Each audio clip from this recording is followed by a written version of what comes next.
A very happy Sunday to everybody here. We are blessed to have the Reverend Dennis Reynolds, and he is here to discuss his service, which is for May 9th, titled "Don't Believe Everything You Think." So, thank you, Dennis. Yeah, part of me thinks maybe I shouldn't talk about what I think about, the sermon. And we might spend, a chunk of our time in some silent meditation, given the topic.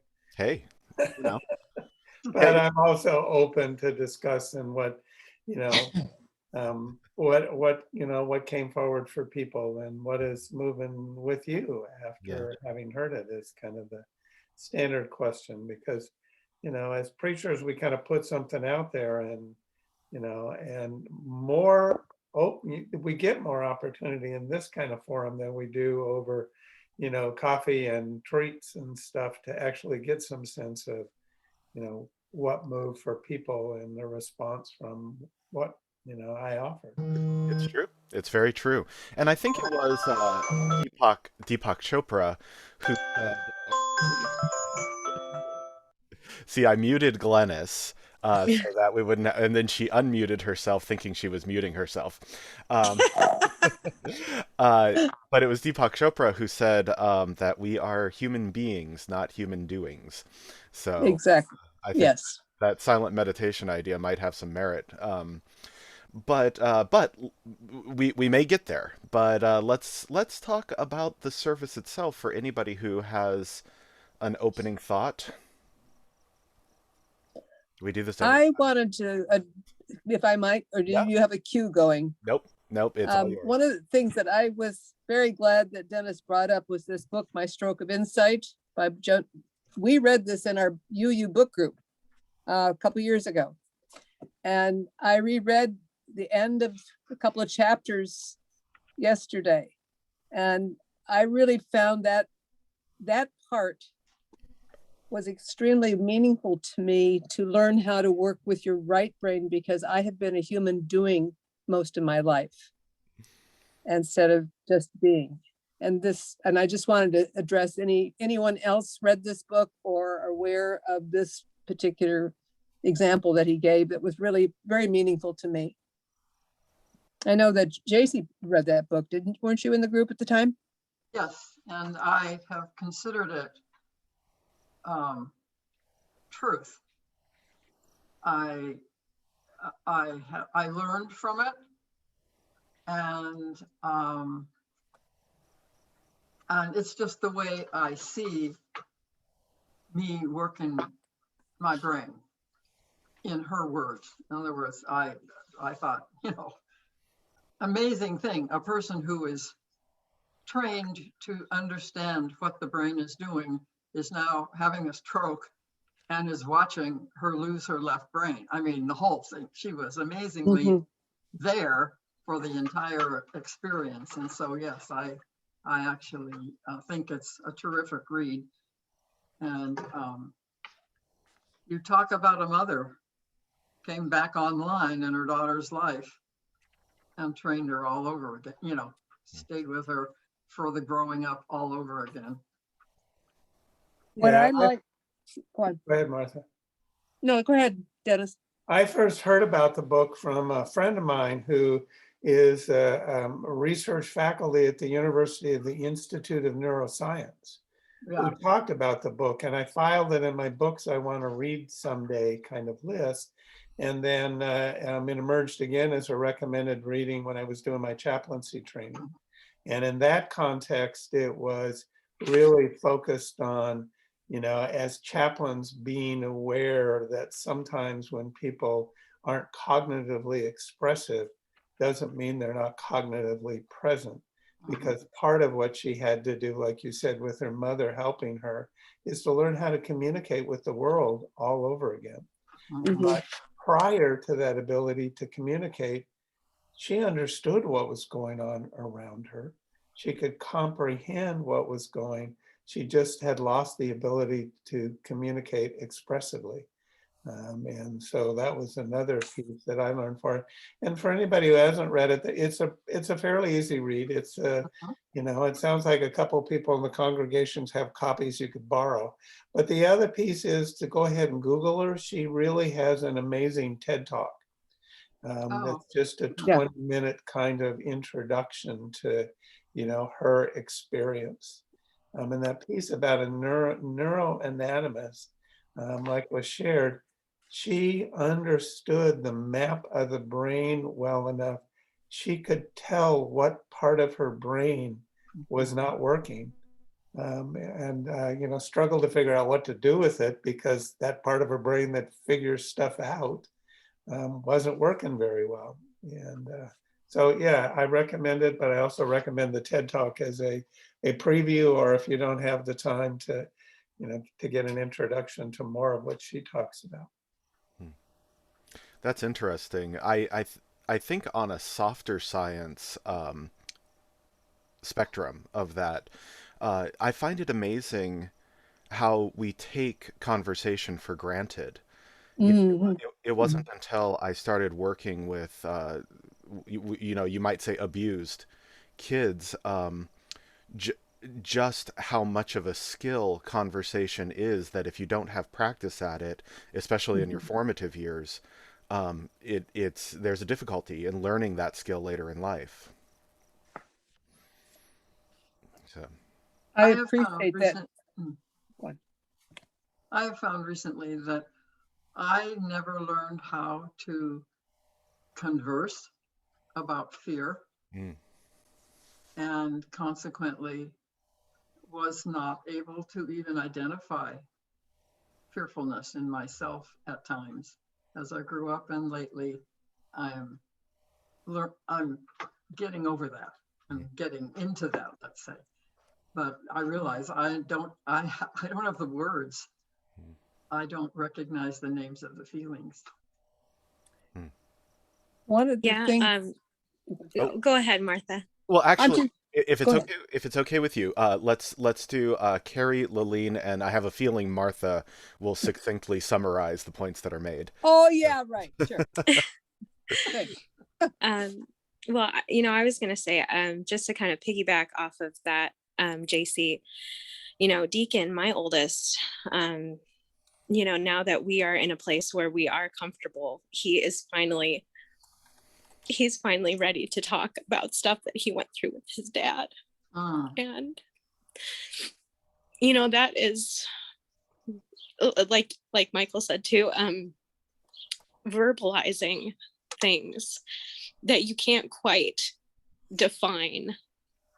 It's really hard.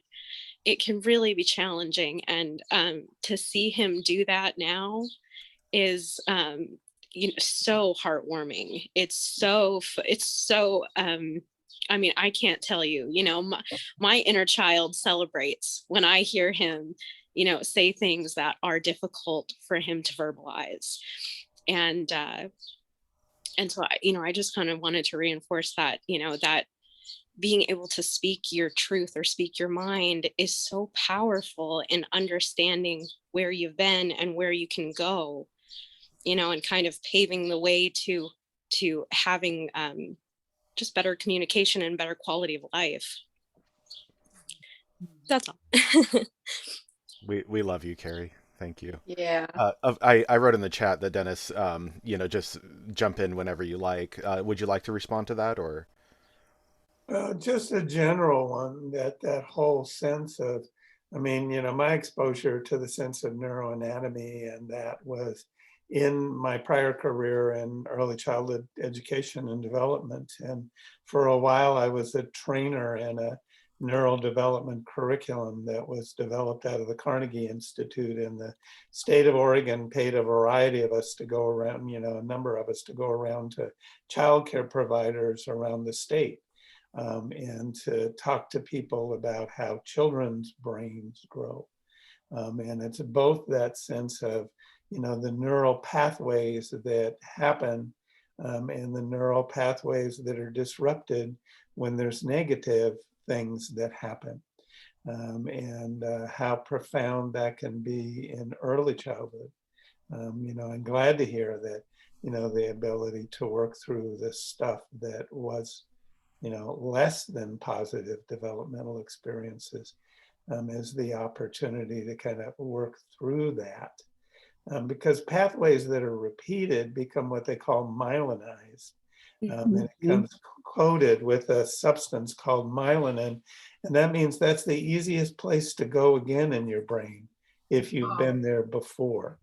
And so, kind of learning to not go down that bad pathway, that bad habit of particular ways of thinking is part of what I believe practice happens at whatever point in our life that occurs. If we practice ways of deconstructing and reconstructing our thoughts, that, can be transformative. Yeah. Yeah. And especially in times of anxiety, how many times you fall into bad habits in times of anxiety. Real quick, can everybody see the chat? Or how about who cannot see the chat? Okay. Oh, great. Okay. All right. So, okay, good. So Laleen wanted to say something. Well, I have two things now. I wanted to respond to what just occurred. I spent my life as a psychotherapist working with adults who had been physically, sexually, or emotionally abused very seriously as children, and I learned I learned so many things. But I think the most important observation that I learned really early on is how to recognize those folks, and it's there in one's face. It's that face that immediately can wipe off any emotional expression or immediately put on a very fixed emotional expression. So it's a way that helps us when we're working with children like that. And Carrie, for you, really helps us identify when the child is going back into hiding in any given moment and just putting up whatever the brave face is.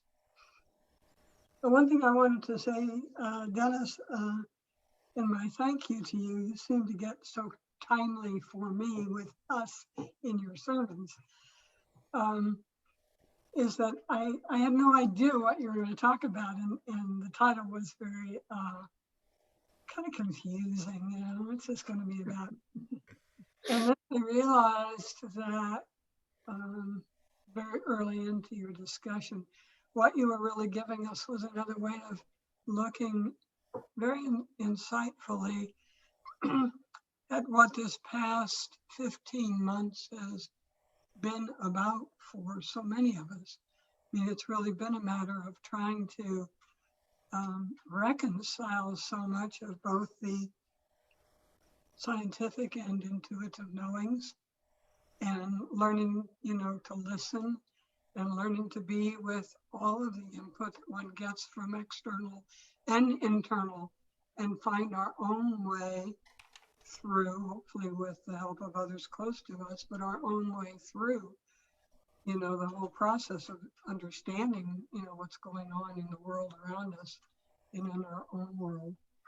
So I was appreciative that came today, because it helped me to reflect back on and what has been, and maybe how I have grown during that time, and certainly how my relationships with those that I feel closest to today have grown over time for those very reasons. We've been fortunate, and I've been fortunate to be able to do a lot of that sharing and sorting with others. So thanks for that reminder. It was a nice look back, and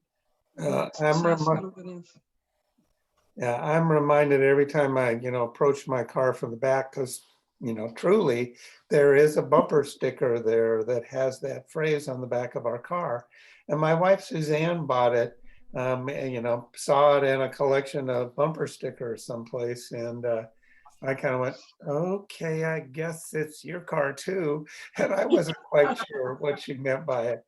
And so I've come to more deeply understand it in that sense of not relying overly on what I think left brain about things.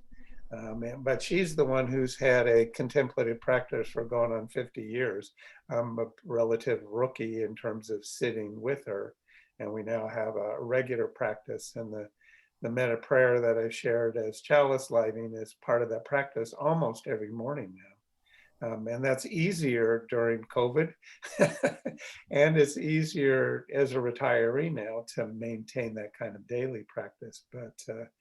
And then when I Googled the phrase, because I wondered, well, where did it come from?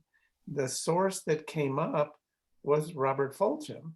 And I don't know how many people know of his work. He was a former Unitarian Universalist minister. His most famous book was Everything I Needed to Know I Learned in Kindergarten, which is a book of essays that he wrote as his monthly minister's column. And some member of his congregation sent it to a publisher and said, this guy writes some good stuff.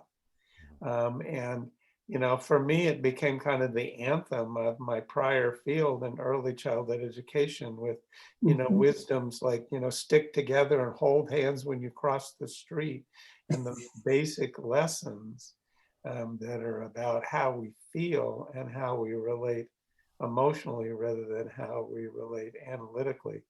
Fulghum's got a variety of pretty good stuff out there. So I met him briefly because he came to pick up the minister in Eugene once for lunch. And my wife, Suzanne, knew him because she grew up in the Seattle area where he served a church in Edmonds, north of Seattle. And she was the babysitter for ministers' gatherings. And so she would be there with ministers' kids, and Fulghum and others would gather. But another interesting wisdom person who's pretty much a character. In my 7th grade life skills class, there was a giant poster of everything I need to know I learned in kindergarten. It was required reading for us. And looking back on it, that teacher, whose name I can't remember, I'm sure she was a UU. We have that one went way beyond UU circle. So, you know. Yeah, well, that's true, but yeah, I think I know. Martha wanted to go. Well, what has helped me a lot is this way of relaxation that she at the last chapter. I'm just going to go back to the book really quickly, because the last chapter I reread, and all these things that we sort of do, but not intentionally.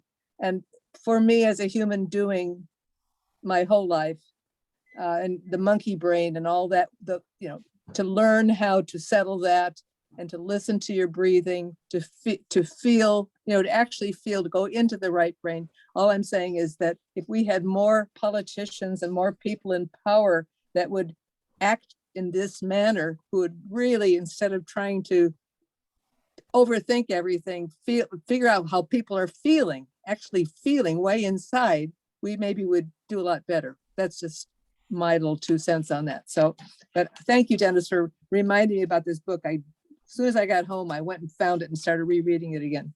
So. Very cool. Laura Lee was next in the queue. I just wanted to comment on brain development in children in order to express themselves. Back in the dark ages, when I was a child, we always had dinner around the table with the whole family, and that was very prominent with my husband and I and our 3 sons growing up. And honestly, I see children today that they don't have this sit around the table dinner time, and they are not able to express themselves. I don't know if that's the answer or not, but I don't have any son that cannot express himself. There's one in particular, my middle child, by 2 men, that expresses himself constantly. Yeah. Remember, these conversations are recorded. Oh, yeah. Right, Well- but you get to say whatever you want on Mother's Day, right? Okay, fair right. enough. Well, You get the Mother's Get a Day. Mother's Day pass. Scott would agree with me. You know, and he doesn't listen to these, but anyway, uh, uh, I really feel like in this day and age with all of our electronics and every child has a phone that their nose is in, I think we're missing something, and you know, evolution will come around or what, but anyway, I feel for those times. They were delightful. Oh, and I think you lift up that notion of the importance of practice, whatever that form of practice is. And that's why I, appreciate that label for contemplative practices, that you practice and you do it over and over and over again, and you gain more skill. If you have conversation from childhood over and over again, where there's time and shape to do that. I mean, the downside in my house growing up is I ended up a debater because of what our dinner table conversations were all about. And I was on the high school debate team, and but then there's practicing being quiet, and contemplative practice, quite frankly, was more a challenge for me. And I'd have to kind of review every time I've preached with you folks, but I had what stories I've shared, but I had a serious illness where I came back and had a period of time where I could do nothing but sit and breathe with appreciation for each breath. And that was the beginning of my contemplative practice. And a few months later, I was blessed to have a Buddhist teacher in the tradition of Thich Nhat Hanh move into the little village of Langley, Washington, where I lived, and start a Sangha. And so I got to go sit with Larry Ward, and I found a teacher and a community to sit with. But to get me to shut up and just be quiet, I was critically ill. As I describe it, I almost had to die to shut up, because I'm such an extrovert. But now it's an important part of my life to have times where I stop and be as quiet as I can be. But I have to practice doing that, and I get a little better at it each year. Well, Dennis, that's interesting that you mentioned that, because one of the things that I've been wrestling with, just like as a concept, is how do we find a community, in the second half of our life, right? That friend making and friendship bonding and building relationships is not the same in adulthood as it is, through your adolescence and, in your 20s. And so you mentioned finding this Buddhist community, and I guess I'm just curious about what that did to your belief system or your life path, or... Well, for me, at that point in my life, I served as a minister to a Unitarian Universalist community, and so there certainly was community around me. And I lived in a co-housing community of 30 people. And so I had other communities, but there was something different about a community of practice. There's something different about a faith community. And I mean, I'm taking great joy as a retired minister of going back to the Eugene Church, which was the church I came out of. And I was ordained by that congregation as somebody who had been a member there for decades, to go back and just be a member of the community again, and to not be in this role of I'm supposed to have a teacher, leader kind of role, which I love, to being called with the connection. Please try again in a moment. But to have that community of equals who are all seeking, and that's part of what I was trying to bring up in this sermon of what we have in common. We are seekers. And what I loved, Michael, at the end of, and this is kind of an insight of what happens on Thursday when we record, as the rest of us were heading out, Michael had another person who came in. I met them, but I don't remember the name. Jay, was that their name? Tim, Tim. What, Art? Tim. But they came in and they began to do music together. They became a community of two doing a particular kind of practice. And so you're right, it's harder to find sometimes when we're not in that gregarious social mode. But for me, one of the most profound places to find that community has been in a religious community in fellowship or church. You know, this is an answer to that question. Where do we find it? Right here. Well put. Connie, you're muted right now, so I've asked you to unmute. There you go. In response to your question, one of the things I think is being curious. Oftentimes we get stuck in our kind of who we think we are, you know, and we do the same things over and over and over. And sometimes curiosity can take us to a different group that we may not have even thought we would be a part of.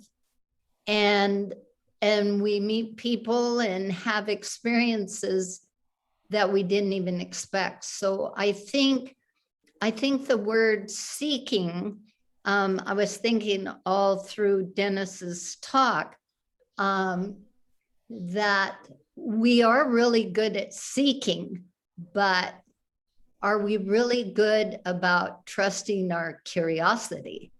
And I don't know how many times a day I'll hear myself saying, I wonder, you know, like, I wonder why those people make pots like that, or, you know. So I think really connecting with that person in you that's curious helps us find other groups or people, you know, that we hadn't thought about. Well, and there's the old adage, there's the old saying, that got hung up on my tongue there. Curiosity killed the cat, satisfaction brought them back. So curiosity can be a little bit dangerous, but it also can get us some answers. But I think curiosity for me is a sense of openness. And when you describe those new experiences and new opportunities, mine have been open to following my daughter places. I mean, I've gone to Africa because that's where she went and now lives. When we went to travel in South America, we went to visit a young friend whose partner was doing a graduate program in Buenos Aires.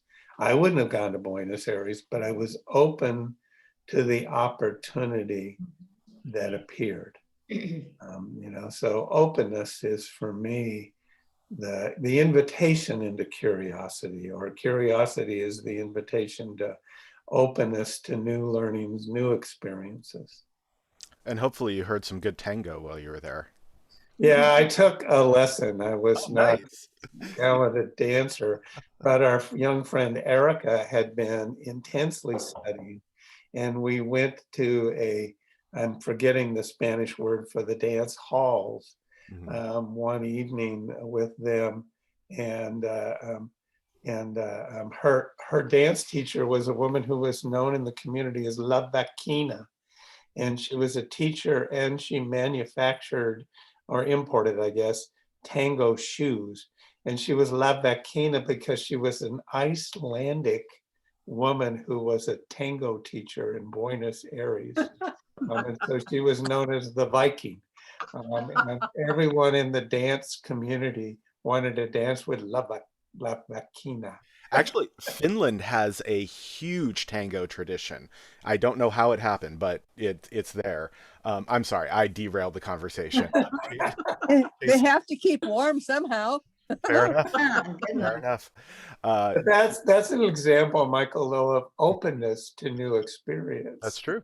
That's true. That's very true. JC wanted to get in. Well, I learned several years ago, I surprised myself when challenged to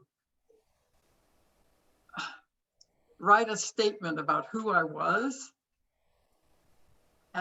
When the statement was done, I had put curious and intrigued by meanings as my first line instead of a person of opinion.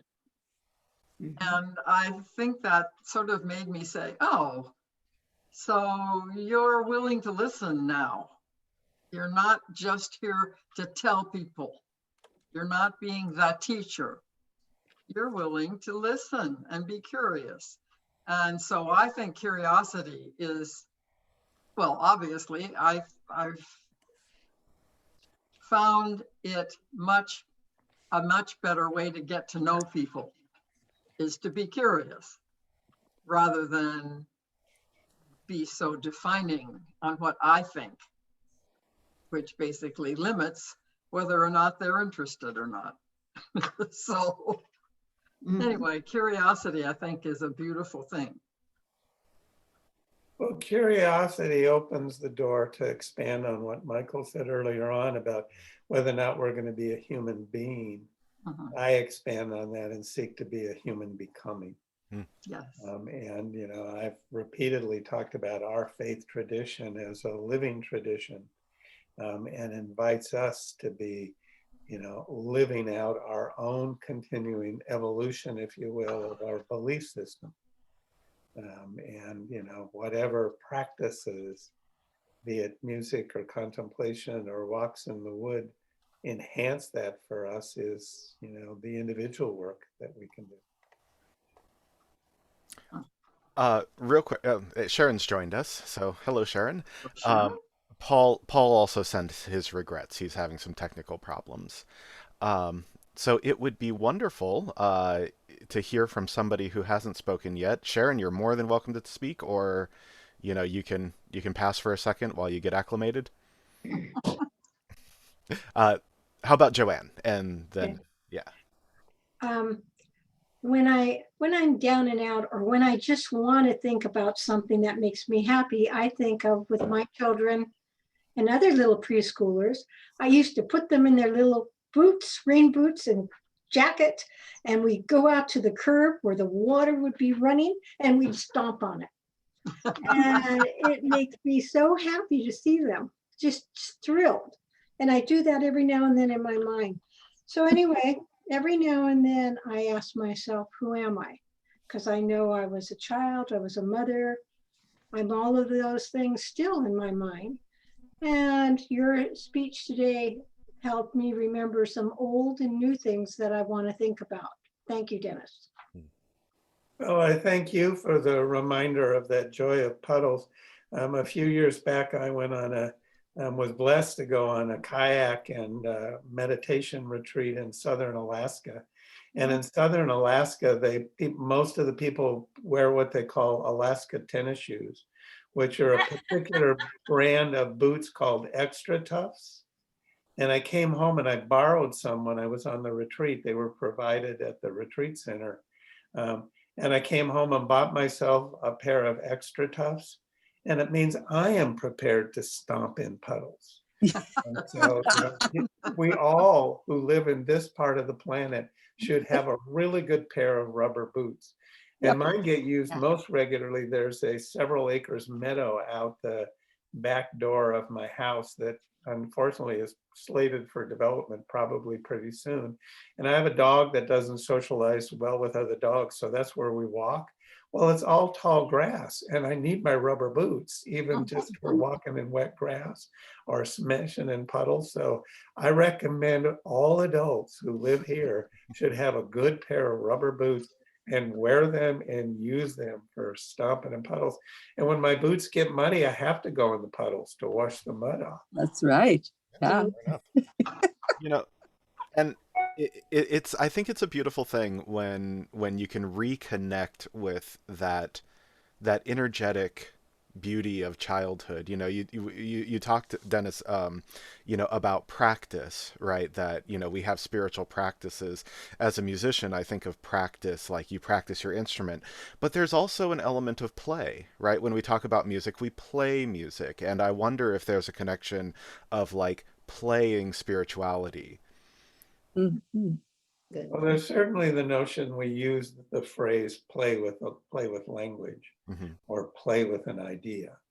And it certainly is a more open approach than a straight analysis. Hmm. Um, Yeah, I yeah, I agree. Connie. I have a question for everyone. I wondered, as I listened to you speak, Dennis, do we feel, or do you feel that the title of your talk, Don't Believe Everything You Think, but I'm wondering, in this year and a half where we've been in so much solitude and fear and all these things going on, my question is to all of you, do you feel that you you kind of fell into that trap again of believing everything you think, like reading books that reinforce or watching TV that reinforces?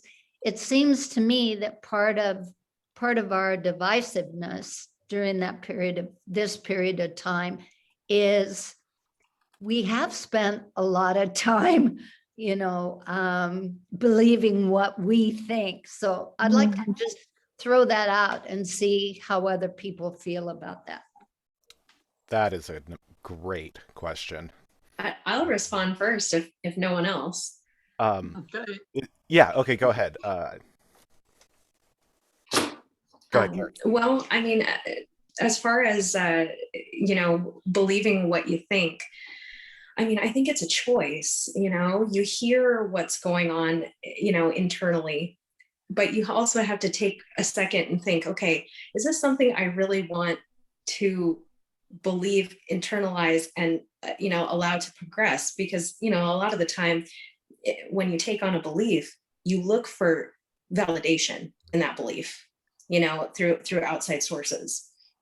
So, you know, for me at least, it's been extremely healing, but also extremely frustrating because I've had to go back, you know, with such isolation, especially, you know, being in a newer location for us still. And then also like, you know, having to kind of redo my routine and redo the kids' routine and everything. You know, things come up, things that you don't expect, at least for me, a bunch of stuff that I wasn't expecting. And it came up and I'm just like, oh my gosh, you know, like I haven't thought this in years. Why is that happening? And I follow my thoughts and then I revisit, oh, that's right, because of X, Y, and Z, you know, and then I put to rest, okay, well, that's not something I want to think. We're just gonna, you know, put that aside and say, hey, I get why that came up, but we're going to associate that with something better. So for me, it's been a real brain training of, you know, that maybe that negative experience or that negative thought, you know, it's been triggered. It wants to come up, but I'll be damned if I let it. Oh, that's good. That's good. Good. Yeah. Yeah.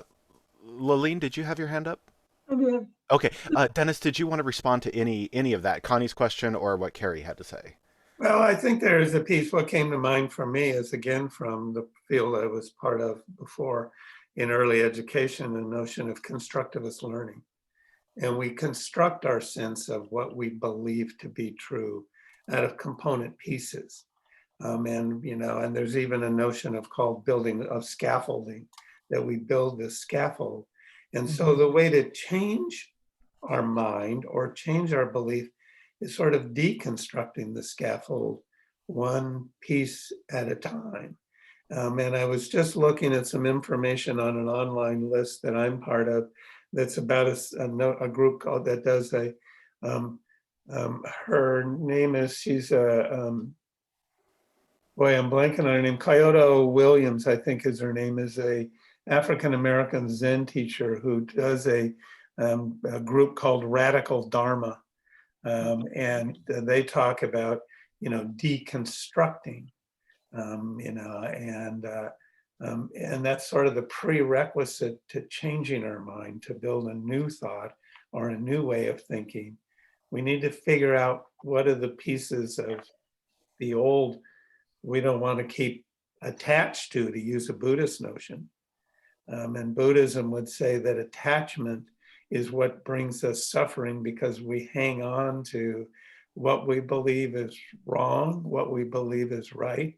But if we could hold it more gently, we wouldn't have as much tension, and it would be easier to set stuff aside and something new. I mean, that's kind of what I do when, I've repeatedly with you folks done the movement meditation that came to me about being open to what comes, hold it to your heart, but then be prepared to let it go when it's time to let it go, which is a paraphrase of a Mary Oliver poem on Blackwater Pond. I am sure. Huh? I am sure. I've never seen one, but there has to be some kind of comparative literature between Buddhism and Stoicism. Yeah, I don't know specifically that it comes to mind, Yeah. but almost Stoic Christian mystic Meister Eckhart, there is a book of comparing Thich Nhat Hanh's teachings and Meister Eckhart. Okay, interesting. All right. And there are those who suggest that, Jesus was influenced by the Stoics, but I've always also heard the more out there notion that in the time as a young adult where we don't know where he was, that he had traveled to the East. Right. There's and may have been more influenced by those kinds of teachings. And particularly if you read the Gospel of Thomas, the Gnostic teachings are very Buddhist in nature, or very Buddhist-like. Yeah. There's a book called Jesus in India, which was very popular about a decade, I think, or so ago that came out. Yeah, sorry, derailing the conversation. Lillian wanted to say something. And then we have Kim. Hi, Connie. I just wanted to affirm that I started out earlier with sort of the same topic, wondering why Dennis had selected that title, and then realizing that the past 15 months for me had been all about finding that balance between, the two different ways of thinking and being and processing and living. And that for me, this period has been an amazing growing experience of self-learning and change. And so I was most appreciative of Dennis's presentation because of the journey that, I got to go on. So thank you for raising that again. So you mean this last 15 months is another friggin' growth opportunity? Absolutely. Can be. Yeah. Okay. Kim. Well, when I looked up your title, it has in parentheses, suffering's optional. And then that's when you were starting to talk about all this COVID closure, and it brought back a whole slew of horrible memories of when all that happened. Because I was suffering from grieving at the time, and the last thing you want to do is have nothing to do when your mind tried to get your mind off stuff. And so here I am sitting in my house doing nothing. So I literally would go grocery shopping. I didn't need groceries. I would go on a walk, and I would go to Taco Bell because nothing really much else was open. That was my daily routine. I still had to work, but I had to work at home and on the internet, and my internet wasn't bad, so I was dealing with that. And I would always get knocks at the door. Hey, can you come help do yard work? Because I knew I wasn't officially working, but I'm like, well, I'm kind of working. But anyway, everything was closed, including church, which really would help me at that time through my grieving, because, churches, I had my friends, church friends, and I wasn't seeing them and singing. And it's just, I would see the church service online, and it just did nothing for me. It just, made it worse. Finally, I don't know if it was a couple months into it, I started messaging all my church friends saying, can't we do some kind of in parking lot thing or with cars, because I was hearing people doing that. And what ended up being through the grapevine, we started having church at my aunt's house. And so the first day we got there, I said, I'm sorry, I didn't mean to have a whole crew of church at your house. She goes, it's okay, I love doing it. But so we started doing church there, and there was times where there was over 30 people coming to their house. And we would just do, online services, just a YouTube service and everything. But it was really nice because we sang. I brought my guitar and my aunt would play the piano and we all sing various songs and stuff. And that really helped out. But it's just kind of all this really brought back a lot of bad memories. It has, and it has been a difficult year, and Buddhist teachings talk about the difference of whether or not we dwell on that, or like I heard you describing, dwell on what came next. Yeah. And holding Finally, on to it. Finally, my church opened up, so that really helped out a lot. It's been open for quite some time now. If it's okay with everyone, unless somebody's chomping at the bit to say something. So I wanted to go back to Connie's question, which I tried to summarize as best I could, about that falling into, and Connie, correct me if I'm wrong, but falling into dogmatic media, right, has affected the way that we think in order to, like Carrie was saying, find confirmation biases to things that beliefs that we come to. Did I do okay with that, Connie? Yeah. Yeah. And so I would like to extend an olive branch to all of my left-wing friends. And hopefully this is not too controversial, but there's a viral video going around about a professor at I think it's a California university, where a student referred to police as heroes, and you can see there's an argument online, and it gets very heated, and people on the right are just outraged that this professor would take a stance against her student, calling police officers heroes, right? And I was thinking back to my own college professor days of, like Dennis, I'm a debater. I am an absolute contrarian. Whatever position the person has in front of me, I will adopt the opposite position regardless of what I believe. And that's just kind of my nature. But I thought this woman was being treated very unfairly, because how do we know that she wasn't just adopting an adversarial position in order to get her student to sharpen his viewpoint? Right. And so that's an example of, Connie, what I think one of the things you're talking about is that because we have these heavily selected clips that wind up on YouTube or Facebook, what we're seeing is this dramatic polarization. And to me, that's what has me most concerned over anything. And I think you're right, Michael, that's heightened the sense of divisiveness, simply the medium. And the fact that I think it was the last month's sermon when I was talking a little bit about the conflict within Unitarian Universalism, was too many social media debates and too few just sitting in a room together, being present, and more patiently and more personally working through what may be real differences.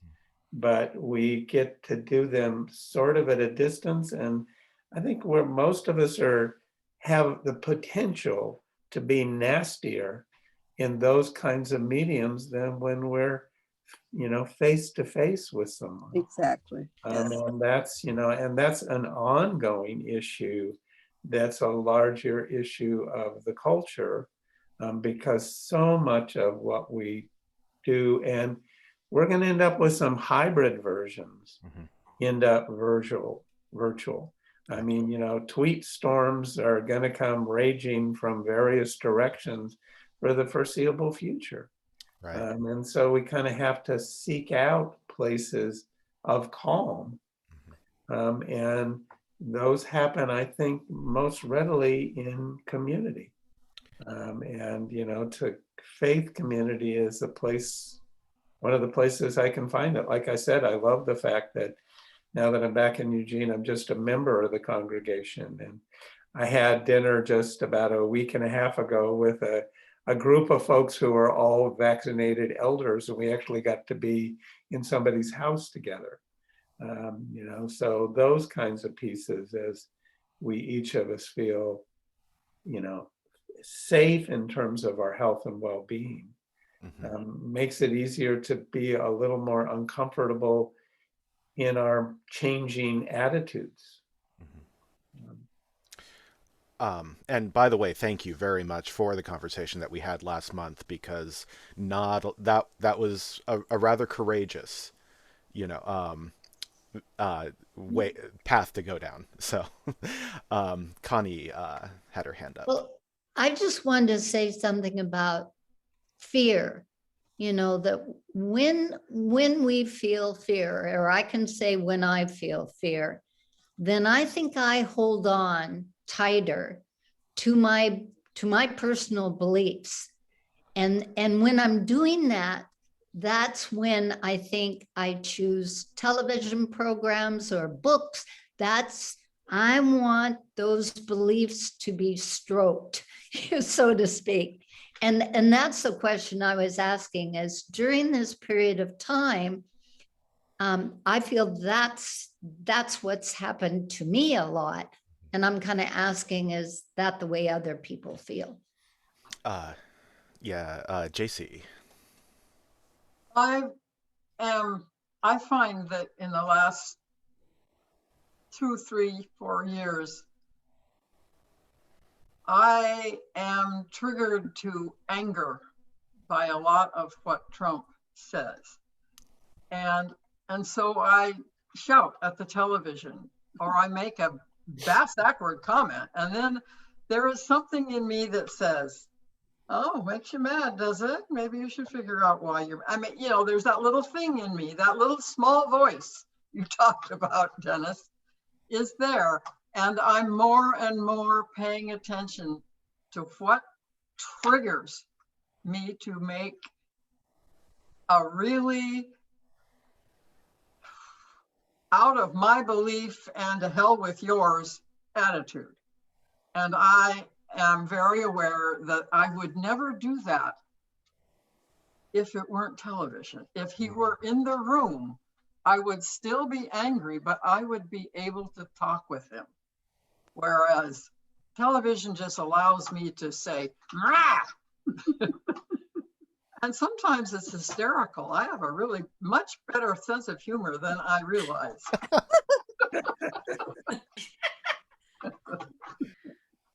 You know, but there is something to be said for a punching bag. You know, Oh, yeah. I wonder if the television is kind of like screaming at the television is like punching a punching bag. You get out your aggression and nobody's That's really... why I'm wondering about myself. Yeah. Is it some kind of primal therapy of being able to shout like that? Could be. Several of us have damn it dolls. Yeah. Yes. Well, we are just on the tail end of our discussion. Sharon and Glennis, you haven't spoken, and Julianne hasn't spoken. Would one of you like to say something? Well, I do apologize. I got a phone call from back east that I absolutely had to take, so I missed a lot of this discussion, which really bums me out because I don't know if this has already been spoken to. But you said something in your talk where let's see, where it says science investigates and religion interprets. And the two things that you are saying is complementary. I had not thought of it that way. And I really appreciate that direction of thinking. Yeah, I do too. Yeah, you know, and I certainly believe that. And I think that's one of the things that's historically there in this faith tradition.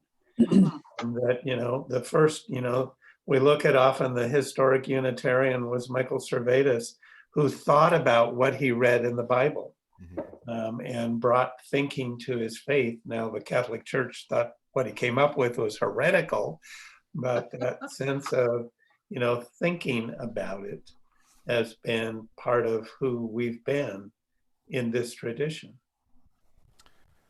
Yeah. And Sharon. I too apologize for being late. I got 2 calls this morning from back east. So, too many thoughts going on here. But what I want to share is about opposing views. And I do hope that my walking buddies will not be embarrassed by anything I say. But it just so happened that Michael and Kim and I have a weekly walking date. And I knew I was going to have some difficulties talking because of my thoughts and feelings around the last 4 years. And I knew that some of those were opposed to Michael and to Kim. And at first, we had some head-to-head conflicts, but now I feel like we're listening to one another. And we can say, good point. I hadn't thought about that. Well, what do you think about such and such?